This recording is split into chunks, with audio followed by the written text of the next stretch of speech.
Men, listen carefully. Most of what you call addiction is just a habit you've trained into yourself. I'm not talking about serious physical dependence on hard substances. If your body is chemically hooked on something like opiates or certain medications, that needs medical help. I'm talking about the everyday vices you keep apologizing for.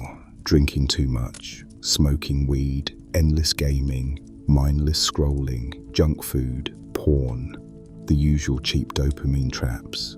The moment you label all of that as an addiction, you hand it power.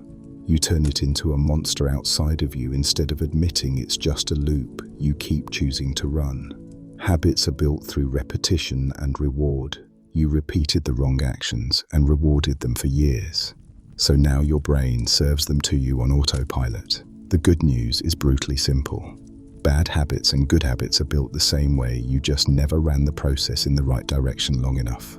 One of the men wrote to me and said he'd already cut porn, weed, doom scrolling, all gone. But alcohol was still there, the last one, the final boss.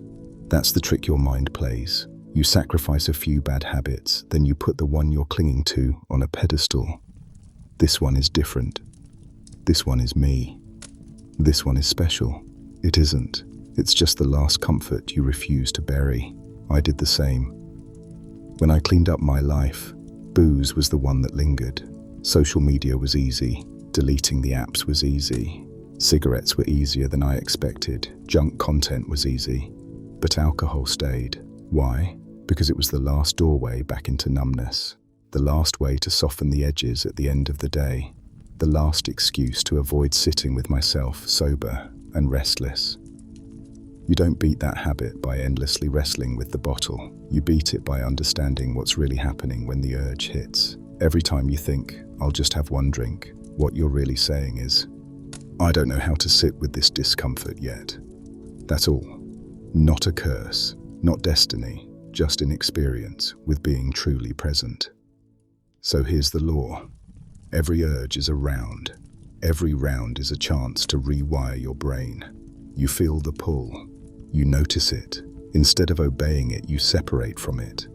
That's my crutch talking. That's the old me trying to survive. Then you replace it with something small, simple, and productive. It doesn't have to be heroic. It just has to be deliberate. Write a page in your journal. Review your trades or your work for the day. Do push-ups until your arms shake. Go for a walk in the cold. Take a cold shower. Clean your room. Learn one new thing, one urge, one replacement, one round one.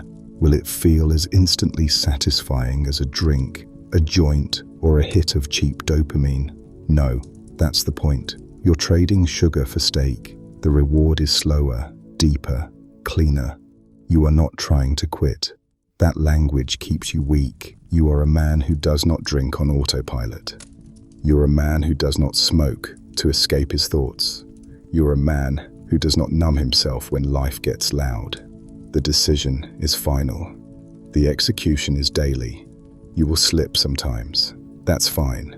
What matters is the direction of the graph, not one red candle in the middle of your life. Each time the urge appears and you beat it, the wiring changes. Each time you choose presence over poison, the old path gets weaker. Each time you endure boredom, agitation, restlessness without running away, you become heavier than your cravings. You are not fighting the habit forever, you are outlasting it. At some point, it won't feel like a fight. You'll realize you haven't thought about that old vice for weeks. You'll walk past the bottle, the joint, the console, the junk food, and feel nothing. That's not magic. That's the compound interest of a man who refused to kneel to his own impulses. Remember this, the habit is not stronger than you. You just fed it more than you fed your discipline. Starve it. Feed the part of you that wants a different life. You don't need to be perfect. You just need to win more rounds than you lose until the match is over. The kings of this world are not men who never had vices. They are men who stopped letting their vices run their lives. Act like one. Subscribe to Silent Kings and share this with one man whose addictions are really just habits waiting to be crushed.